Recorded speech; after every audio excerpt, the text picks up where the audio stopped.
Eu falei semana passada, quando comentei sobre todos os filmes na seleção oficial do Festival de Cannes, e eu tô inclusive gravando no mesmo momento, no mesmo dia que saiu a seleção oficial do Festival de Cannes. Se eles anunciaram alguma coisa depois, vai ficar faltando nesse vídeo, mas aí vocês comentam aqui embaixo, ou eu comento até no comentário fixado para deixar essa informação extra. Mas retorno desse cenário justamente para mostrar a tela para vocês e pra gente falar agora sobre Oscar. Por que falar sobre Oscar no momento do Festival de Cannes?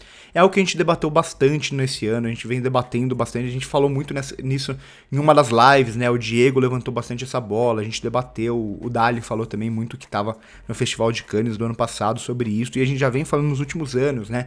Parasita ganha a Palma de Ouro e vai vencer o festival, e vai vencer também o Oscar. Outros filmes posteriormente, né, que passam em Cannes, que em anos anteriores jamais apareceriam no Oscar e começam a aparecer, principalmente com essa abertura do Oscar também para um ou dois filmes internacionais. A gente teve Anatomia de uma Queda e Zona de Interesse, por exemplo, como os filmes com maior prêmios, né, em Cannes 2023, Anatomia com a Palma de Ouro, Zona de Interesse com o grande prêmio do júri, e os dois vão aparecer também no Oscar com muitas indicações, inclusive melhor filme. O mesmo ano passado, né, Emília Pérez liderando as indicações, O Aprendiz com 2 indicações, A Substância, indicação a melhor filme, e 7 indicações. Enfim, a gente vai vendo como essa abertura cresce cada vez mais, né, essa proximidade. Inclusive a Nora, que ganha a Palma de Ouro e também ganha o Oscar, o que antes era extremamente raro, antes nunca acontecia, e agora tem essa aproximação dupla, digamos assim, né, mútua. O Oscar se aproxima um pouco de Cannes, mas o Cannes também tenta piscar um pouco mais pro Oscar, porque depende dessa espécie de popularidade. Antes a gente falava muito que a corrida pro Oscar começava no segundo semestre, começava a partir do Festival de Veneza. Isso não é verdade mais a partir dos últimos anos. Hoje a corrida pro Oscar começa no Festival de Cannes.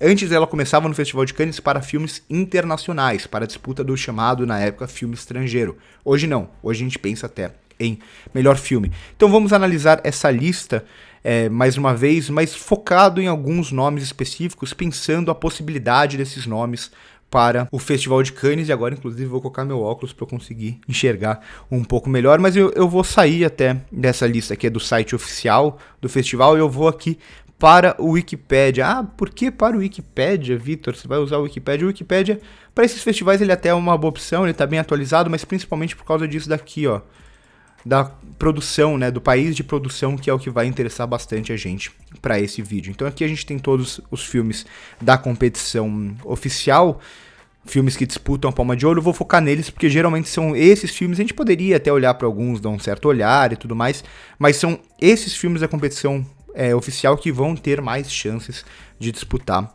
o Oscar.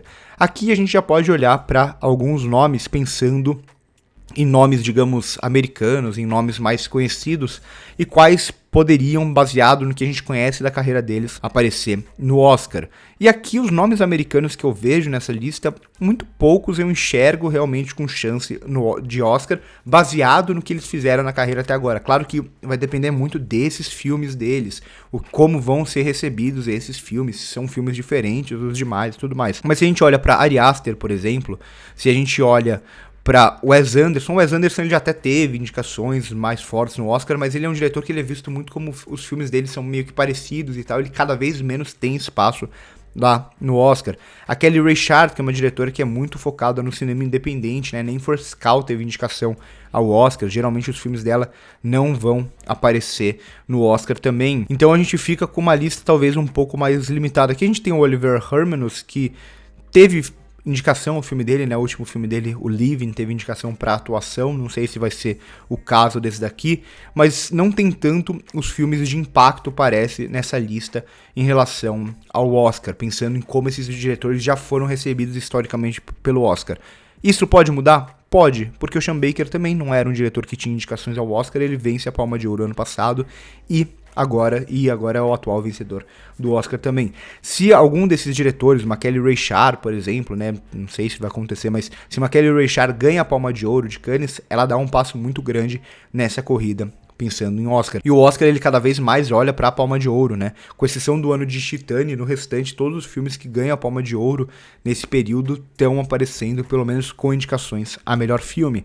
E aí a gente olha também para os filmes de fora, né, para os filmes internacionais. A França, por exemplo, que sempre tem um espaço muito grande. Qual vai ser o filme da França pro Oscar? A do Cournot, que venceu com Titânia a Palma de Ouro, teve o filme dela sendo o filme da França naquele ano. Mas ainda assim foi um filme que inclusive não foi bem recebido, né, não pegou nem pré-lista e tal, porque é um filme de terror corporal, que provavelmente, se ela manter o que ela fez a carreira inteira, esse daqui vai ser também. Mas a gente tem que olhar muito para esse filme aqui, talvez.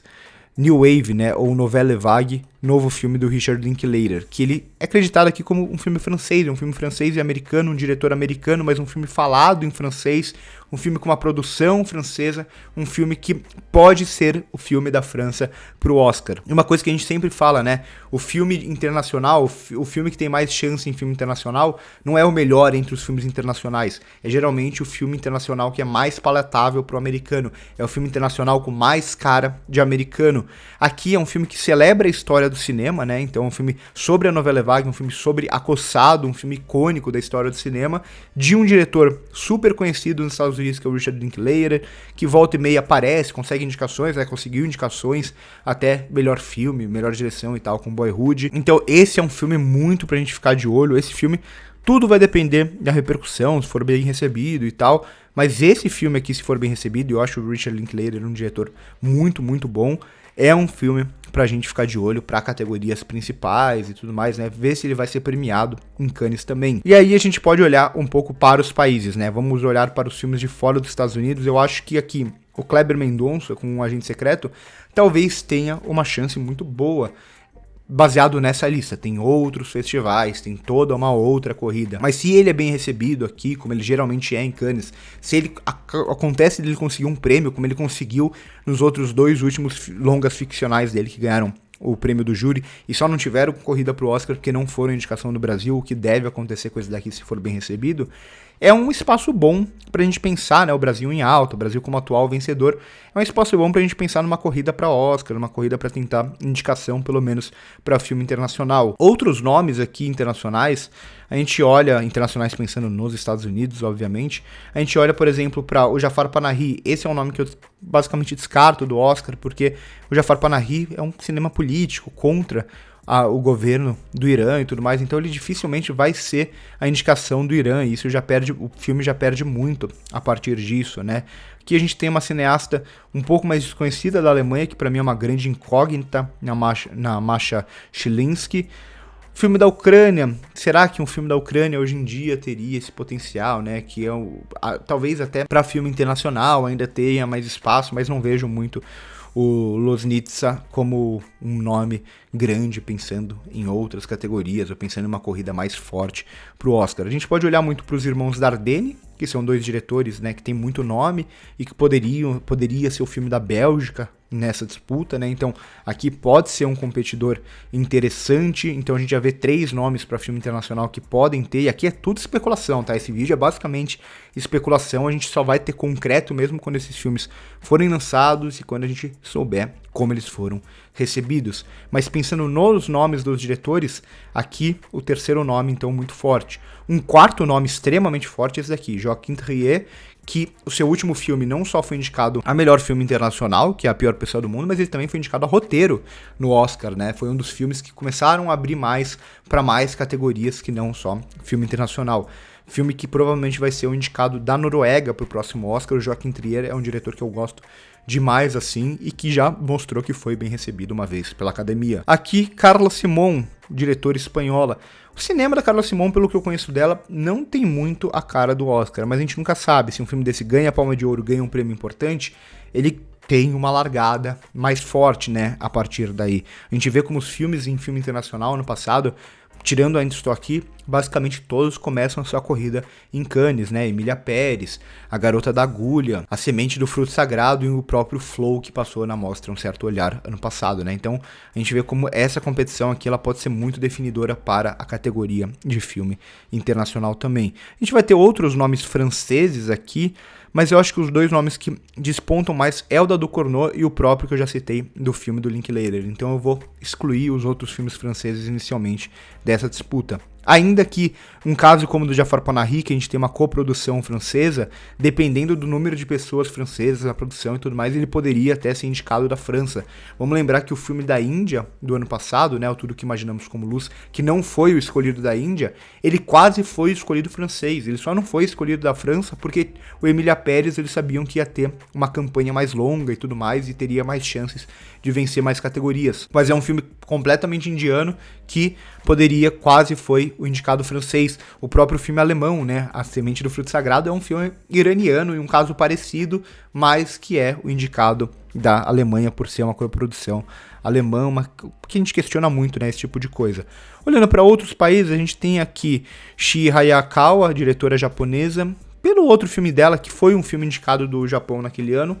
Não colocaria ela tão forte na disputa, né? O Plano 75 é um filme que eu não gosto tanto. Mas tudo vai depender desse filme novo, né? Não tenho uma base de conhecer tanto do cinema dela para falar se ela teria chance ou não. O Japão nunca é um país para se desprezar nesse tipo de categoria, principalmente de filme internacional. Então ficamos de olho aqui, é o único filme japonês em toda a lista. Uma lista, inclusive, bem pouco diversa, né? A gente olha França, Suécia, continuamos na Europa, Estados Unidos, Itália, Reino Unido, Estados Unidos, França, Estados Unidos, Japão, primeiro filme fora dos Estados Unidos ou da Europa, Espanha, a gente vai para o Brasil, filme o país da América do Sul, Noruega, outro país sempre presente da Europa, Irã, mais um filme da Espanha, aqui Espanha e França, Alemanha, Ucrânia e Bélgica. Então, fora do cinema europeu, a gente só vai ter o cinema iraniano, que é um cinema muito presente em festival, cinema brasileiro, que é um cinema muito presente em festival com um nome que também, tanto Panahi como Kleber Mendonça sempre estão presentes em festivais, e o Japão, que também é um filme que sempre tem um filme, pelo menos, na competição oficial de Cannes. Então, um festival, nesse sentido, bem pouco diverso. Mas seguindo na lógica do Oscar, a gente pode olhar para filme internacional para mais 2 filmes, né? O único filme italiano, do Mario Martoni, não conheço tanto da carreira dele, mas Itália sempre a gente fica de olho, né? E é o único filme italiano na competição. Tem muitos anos que tem 2, 3 filmes italianos em Cannes. Esse ano, talvez os filmes italianos ou seja ele mesmo, ou sejam filmes que ficam para o Festival de Veneza, né? Como aconteceu ano passado, Vermiglio passa no Festival de Veneza. O Festival de Veneza é um festival na Itália, que vai ter mais filmes italianos, então a Itália a gente sempre tem que esperar para pensar qual vai ser o indicado da Itália. Tudo depende também da premiação. Qualquer um desses filmes, se tiver premiações aqui nesse Festival de Cannes, ele pode ter um pouco mais de espaço. E o último filme que eu cito é o filme sueco do Tarik Saleh. O Tarik Saleh, o filme anterior dele, pegou pré-lista de Oscar, né? O Garotos do Céu. Comentei até no vídeo da semana passada isso. Então pode ser um filme palatável, ele que é um diretor que tem família egípcia, né? Inclusive o filme anterior dele, não sei se esse vai ser igual, mas acontece, né? Retrata um caso egípcio, né? Fala muito sobre questões ligadas ao Oriente Médio e tudo mais. E é algo que o Oscar gosta, né? A gente olha para um filme que é europeu, mas que retrata um país que eles olham como um país menor, entre aspas. É um nome pra gente ficar de olho. Mas aqui, poucas opções, inclusive, para filme internacional, né? A gente tem, como eu disse, Zardeni, a gente tem Kleber Mendonça Filho, a gente tem Joaquim Trier, Jafar Panahi eu praticamente descarto por causa dessas questões políticas. A gente vai ter um indicado francês, por exemplo, com muita força, né? Pode ser do Cournot, pode ser o próprio Linklater. Olhar para o Tarik Saleh, talvez cinema italiano, cinema japonês, cinema espanhol, que são cinemas com força, mas que os diretores aqui não chamam tanta atenção, pelo menos inicialmente. Só que tudo isso pode mudar, né? A gente olha, no geral, não parece uma lista com tantos nomes que são fortes pensando em Oscar, inclusive porque os nomes americanos, como eu disse, de forma geral, não são diretores que foram bem recebidos no Oscar até hoje em dia, né? Ari Aster, Kelly Reichardt, Wes Anderson, né? Já foi no passado, mas ultimamente não vem sendo e tal.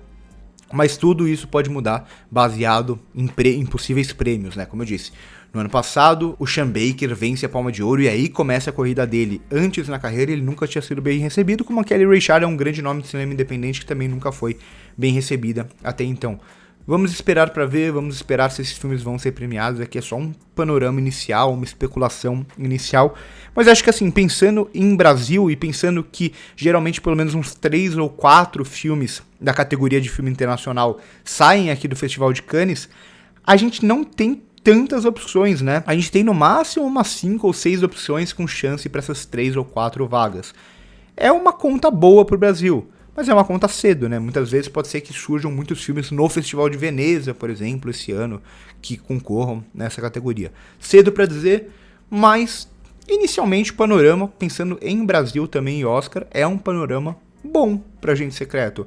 Qual que é o próximo passo? O filme realmente ser bem recebido. Se for premiado, putz, melhor ainda. Aí são 2 passos na frente. E aí pensar em distribuição nos Estados Unidos e tudo mais. Mas só o fato de ser bem recebido, mesmo sem ser premiado, já é um ponto importante. Vamos lembrar que A Garota da Agulha, no ano passado, não recebeu o prêmio no Festival de Cannes. Teve até uma recepção meio mista no Festival de Cannes do ano passado e consegue a indicação a melhor filme internacional, com uma distribuição da MUBI e tudo mais. Então, o caminho pode ser bom. O caminho pode ser bom para o Agente Secreto. Não sei se vai ter uma força em estoque, acho muito difícil que tenha, mas ainda assim pode ser um panorama interessante. Acho uma lista interessante do Festival de Cannes, mas meio não muito diversa, né, em países. Isso eu questiono bastante. Os festivais, eles têm que ser o lugar para celebrar o cinema do mundo, para olhar para novos cinemas também, para cinemas não tão conhecidos, para cinemas mais difíceis de ser feito. Não é o que acontece com essa lista aqui. Aqui a gente só tem grandes países do cenário mundial, do cinema mundial. Países europeus, países na América do Sul, um Brasil que sempre está presente em festival, o Irã que está sempre presente no Festival de Cannes, o Japão que sempre está presente no Festival de Cannes e o resto é tudo Estados Unidos ou Europa. Não acho uma lista muito diversa, mas é uma lista com alguns nomes bem curiosos. Aqui, vídeo, como eu disse, de especulação. Espero que vocês tenham gostado. Curte o vídeo se gostou, se inscreve no canal se ainda não é inscrito, passa no primeiro comentário fixado para ver as minhas outras redes sociais. Por hoje é isso e corta.